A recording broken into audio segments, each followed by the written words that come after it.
Halo teman-teman, kali ini saya akan menjelaskan mengenai konsep komunikasi verbal dan nonverbal dalam budaya.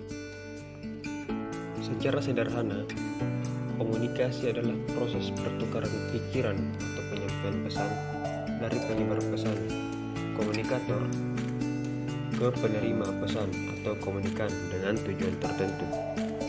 Komunikasi verbal sendiri adalah bentuk komunikasi yang menggunakan tulisan atau penulisan. Bentuk komunikasi ini membutuhkan alat berupa bahasa yang outputnya berupa ucapan atau tulisan kata-kata. Komunikasi verbal efektif selama orang yang berinteraksi mengerti bahasa yang digunakan. Sedangkan komunikasi nonverbal adalah komunikasi yang tidak menggunakan bahasa secara langsung. Hal seperti lambaian tangan untuk menyatakan selamat tinggal adalah contoh yang paling sederhana.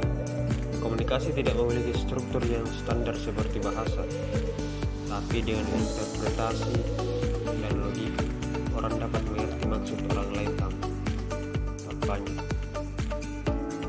Dalam dunia modern, komunikasi nonverbal biasanya digunakan sebagai penguat komunikasi verbal, seperti berbicara. Badan Anda juga bergerak untuk mempelajari satu yang Anda sampaikan. Berikut beberapa macam bentuk komunikasi verbal yang ada dalam komunikasi lintas budaya. Pertama, intonasi berbicara. Intonasi berbicara adalah salah satu contoh yang bisa diamati dalam komunikasi lisan di dalam komunikasi lintas budaya. Kita bisa melihat bagaimana intonasi orang-orang berbeda-beda pada saat berbicara. Katakanlah orang dari suku Jawa biasanya cenderung bertutur dengan intonasi yang lebih lemah jika dibandingkan dengan suku Batak. Kedua, konten pembicaraan. Konten pembicaraan juga menjadi contoh dari komunikasi lisan ini. Sebagai contoh, sekelompok orang dari budaya tertentu mungkin akan lebih tertarik membahas mengenai kebudayaan mereka dibandingkan dengan mendengarkan orang lain atau hal-hal menarik lain yang ada di sekitarnya. Yang ketiga, waktu pembicaraan. Waktu pembicaraan ini terkait dengan kapan pembicaraan akan terjadi. Sebagai contoh, ada beberapa kebudayaan tertentu yang mengharuskan mereka yang muda lebih banyak memperhatikan yang tua. Namun demikian, ada pula yang membebaskan orang kapan saja yang ingin bicara bisa mengekspresikannya. Yang keempat, kecepatan bicara. Kecepatan dalam berbicara juga merupakan contoh komunikasi verbal dalam komunikasi lintas budaya. Kecepatan berbicara tentu saja berbeda antara yang satu dengan yang lainnya. Ini bisa dipahami sebagai perbedaan yang memang signifikan dan cukup berpengaruh. Oleh karenanya, kita bisa mulai memahami apa saja yang menjadi faktor dari kecepatan berbicara ini.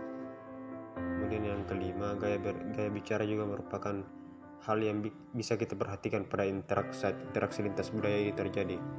Pembawaan seseorang akan menampilkan karakteristik budaya yang ia bawa. Ini merupakan sebuah hal yang memang wajar bisa kita perhatikan terkait mengenai pola dalam komunikasi sehari-hari. Yang keenam, bahasa. Bahasa juga tentu saja menjadi perbedaan dalam komunikasi lintas budaya. Jika ditinjau dari aspek komunikasi verbal, perbedaan bahasa kadang-kadang dapat menjadi kendala sehingga diperlukan semacam interpreter atau penerjemah dari bahasa ini. Kemudian kontak lebih berfokus pada hal-hal apa saja yang diperhatikan pada saat terjadi suatu interaksi. Ini bisa kita lihat terutama pada saat kita memahami seseorang. Melalui kontak ini, proses komunikasi lintas budaya akan membawa cerminan tersendiri dari karakteristik budaya yang dibawa oleh seseorang. Unsur perhatian juga akan muncul di sini. Kemudian yang ke-8, cara mendengar. Terkait dengan cara mendengar, sebenarnya ini juga berkaitan dengan kontak tadi. Pada dasarnya, umpan balik yang diberikan bisa menjadi tanda bahwa orang lain menyimak dengan baik isi pembicaraan melalui komunikasi lisan yang sedang dilakukan dalam konteks komunikasi tersebut. Komunikasi nonverbal sendiri sudah jauh lebih dahulu ada jika dibandingkan dengan komunikasi verbal. Sebab komunikasi nonverbal lahir jauh sebelum manusia mengenal bahasa. Seperti yang kita tahu bahwa komunikasi verbal sendiri menggunakan bahasa sebagai elemen utamanya. Pada dasarnya, komunikasi nonverbal yang terjadi dapat menciptakan sebuah kebudayaan dalam masyarakat. Sederhananya adalah komunikasi verbal akan menciptakan bahasa yang merupakan bagian dari budaya, sedangkan komunikasi nonverbal juga akan menciptakan budaya. Hubungan komunikasi nonverbal dengan budaya menjadi jelas sebab terdapat keterikatan di antara keduanya, yang kemudian melatar belakangi hadirnya budaya dalam masyarakat. Sebagaimana kita tahu, ragam budaya di Indonesia juga lahir dari adanya komunikasi nonverbal yang terjadi di antara masyarakat adat. Komunikasi ini kemudian membentuk lingkup dan cakupan dalam hubungan antar budaya. Jadi, tanpa komunikasi nonverbal, maka budaya tidak akan lahir dengan sendirinya. Komunikasi nonverbal dan kebudayaan. Banyak perilaku nonverbal dipelajari secara kultural, sebagaimana aspek verbal.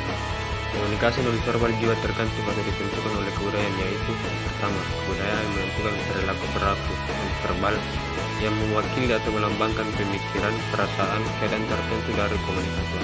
Yang kedua, budaya menentukan kapan waktu yang tepat atau layak untuk mengkomunikasikan pemikiran, perasaan. Itulah pembahasan dari kami. Sekian dan terima kasih.